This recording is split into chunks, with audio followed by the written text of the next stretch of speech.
In the future, I want to live in a smart home in a quiet suburb near the city, surrounded by greenery and forest air.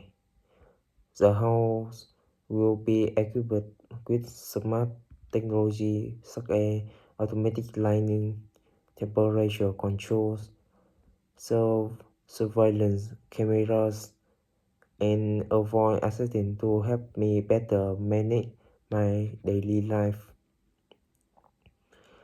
Solar panels are in a smart energy system will help reduce electricity consumption and protect the environment. The main advantage of this house are comfort, security, and energy efficiency, but the high installation and maintenance costs could be potential drawback.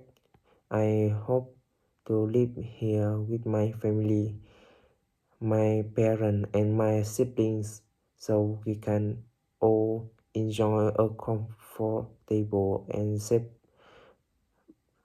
lifestyle together. I chose this smartphone because it will save me time, improve my quality of life, and allow me to focus more on work and personal hobbies.